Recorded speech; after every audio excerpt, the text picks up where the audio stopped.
Hey there, fighters! How are you holding up? With a new academic year comes new expectations for us, and we are often expected to remain steadfast, especially in this adjustment period. It can be difficult to be vulnerable during these times as we view it as a sign of weakness. But let us remind you that even the strongest people have a shoulder to lean on. I am your host, Jethro Firmanes, and I welcome you to The Conscious Mind, living life with serenity. Joining us today are Joshua Angelo Mallillin, a behavioral science student and a director for campaigns and advocacies from the UST Artlet Student Council, and Miss Princess Leilani Lozada, MAED, RGC from the UST Counseling and Career Center. Welcome aboard! How are you po, Miss Lai and Jello? I'm good. Thank you for having me.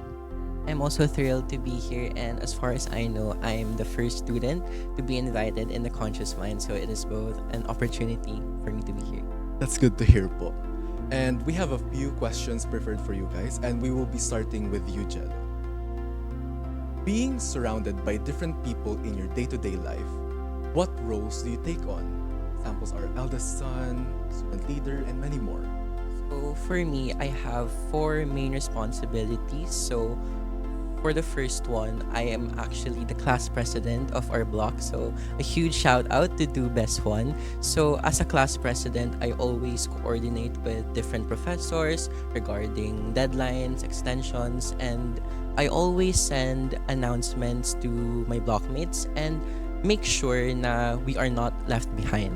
So my second responsibility naman is I am the director of the Campaigns and Advocacies Committee of the Artlet Student Council. For the statement writings, kami yung nag-oversee. So kami yung nag-research, kami yung nagde-develop, and we coordinate closely with the Office of the Public Relations Officers to provide concise and very timely statements. So for my third responsibility naman, I am actually the co-head of Best Piece of the Behavioral Science Society. So similar lang siya sa ginagawa ko in the Artlet Student Council. So we oversee naman different initiatives focusing on mental health sa students ng behavioral science. And lastly, ako naman yung bunso sa bahay namin. So maraming responsibilities din as a bunso kasi minsan ako yung taga-utos, ako yung nauutusan, ako yung nagli-listen sa mga rants ng family, and minsan ako din yung pinagtitripan. So it's very basically my responsibilities in life talaga is very interconnected with my personality and my advocacy. Grabe no, 4 roles. So a follow-up questions with this is, with different roles that you take on, what kind of struggles come up as you try to balance each one, especially as a man? So, ayun nga, since I have different responsibilities, grabe rin yung mental exhaustion niya sa akin. So, it has a huge toll sa akin. And actually, like, hindi ko rin alam kung paano ko siya nababalance. And ang napapansin ko sa sarili ko is that minsan I'm sleep deprived, so you really need to sacrifice a lot of your time sa mga orgs and especially in academics. Tapos minsan napapansin ko rin na I have mood swings kasi ayun nga, since I'm sleep deprived, parang ang hirap mag-keep up with other people, tapos ang hirap ma-stabilize yung mood mo for the entire day. And ito rin yung napapansin ko, and I feel like a lot of students will parang magigets nila ako dito na being dependent on caffeine. So parang nagiging trend yan kasi with college students na everyday pumapasok ka na may coffee at hand. So siguro ayun yung mga ways on how I cope with stress with these different sets of responsibilities. Yes, I agree with you there talaga. Alam mo yung magiging dependent ka na sa caffeine kasi you need that to start your day. Especially kapag wala kang tulog, pagod na pagod ka, and you really have a lot of schoolworks to do. And with this, the next question will be for you, Miss Lai. It can be difficult for most people to express their emotions given the expectations from, let's say, their families, their peers, and even society. How can they be encouraged to take the first step in seeking help, especially from a mental health professional? That's a good question actually, no, Jethro. I think the best way for you to understand, no, in terms of helping somebody, in terms of reaching out when it comes to their mental health concerns, is to look at it in two levels. Okay, first one being should be looked as something internal to the person who is in need. Okay, I usually tell my students, no, who would like to refer somebody, a classmate, an org mate who may be in need, to also consider the person's willingness, and that person should be coming from a place wherein he or she is willing and willing to acknowledge their weakness, their need, how they're feeling at the moment, for them to be able to determine that they really need help at that moment. And also, probably the other perspective is external. Okay, so this is where we come in as the person who should serve as a support system to that person in need. So, you don't really have to be too technical. A simple conversation will do. A hi and hello, yung kamusta ka. That's why we have kumustahan sessions. That's why we also encourage students to, just check in on each other. Yes, I agree with you over there, Miss Lai. So with this, the next question would be, after taking that step, how can they start talking about their feelings and vulnerabilities? Okay. Well, I mentioned earlier the willingness. Okay. I guess the idea here is being intentional in the process. Actually, let me just also connect our theme this year, yung Journey of Hope. Okay, it tackles the idea of how do you, get to achieve your goals. So you have to have the pathways. So with it comes the intentionality. So if you feel you need help, okay, now it's important that you know what kind of, let's just say, situation you are in, for you to be able to determine what kind of emotions are present. Okay, and in that way, if you are clear with what is happening and the situation that you are in, maybe in the event that you are actually in front of the therapist already, you'll be able to determine what it is that you need, and vice versa, the therapist is able to identify the steps needed for you to be helped in the process. Thank you for that, Miss Lai. And for this question will be for you, Jello. How often do you release your thoughts and your feelings? So for me naman, I often release my emotions and feelings by crying. It really helps crying, especially kapag nasa-stress ka na with all of your responsibilities. I lock myself sa room and nagpapatugtog ako ng mga kanta para lang ma-release yung emotions ko, kasi I believe na if you pile up all your emotions, sasabog ka, and I don't want that for myself. And if I want to feel something, I want to release it agad. And recently, I've been fond of journaling. So, I journal every day kung ano yung mga significant moments na nangyari in my day, what made me happy, what made me upset. Like, I want to acknowledge what I'm feeling, and I write it down sa journal para mababalikan ko siya when I'm feeling down, when I'm feeling happy. At least makikita ko na na-experience ko yon.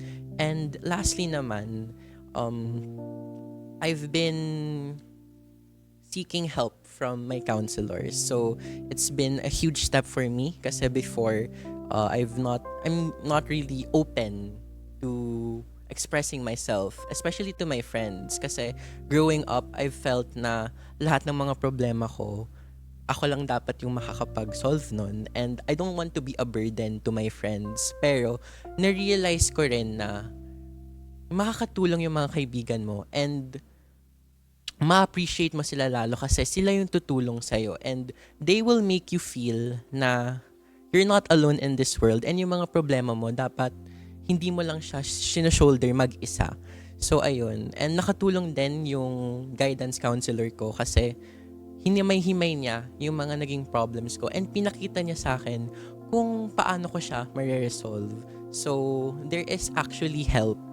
And if anyone out there, if nafe-feel nyo na wala kayong makakausap, or if you feel alone, always remember that there are your family, your friends, or your guidance counselors na tutulungan ka. Kasi at the end of the day, ikaw at ikaw lang naman yung kakampi mo. And dapat you have a positive mindset para lahat ng mga problema mo, kayang-kaya mo siyang ma-overcome.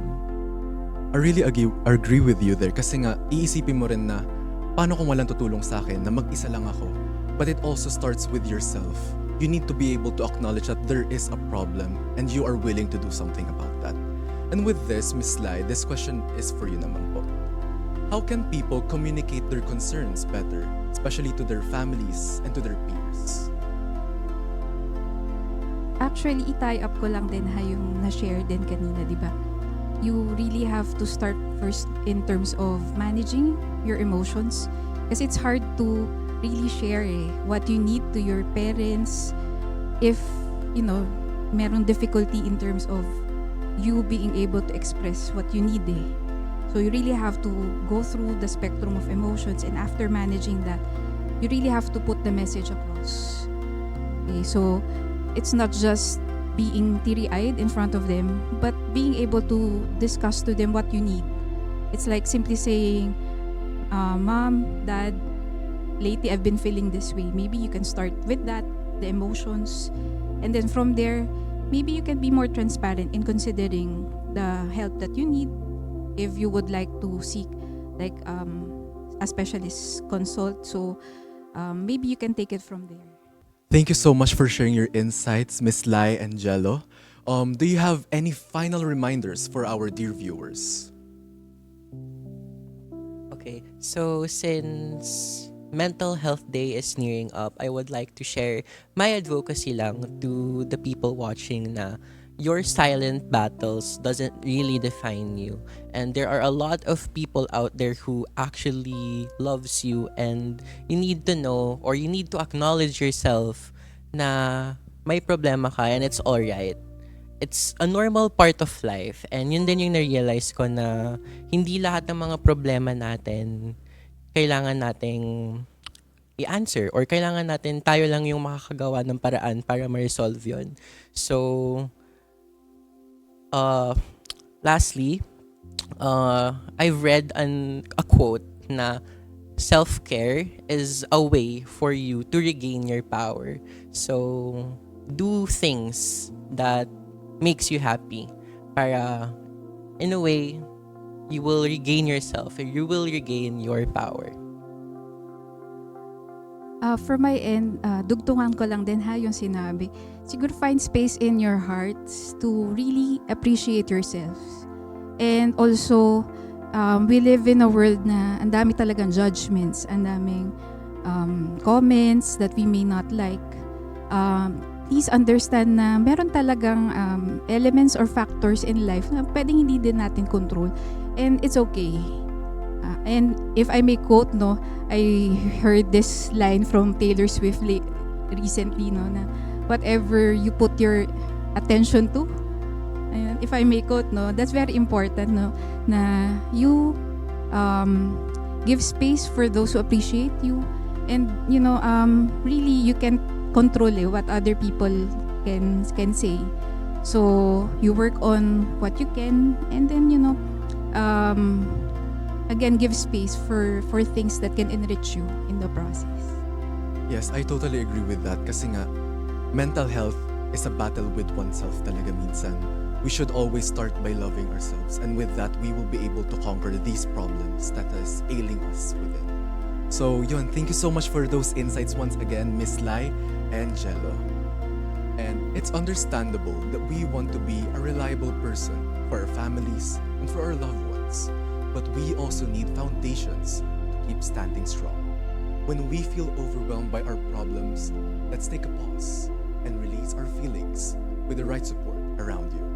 This is Tiger TV's The Conscious Mind, reminding us to live life with serenity and to believe healing comes from within.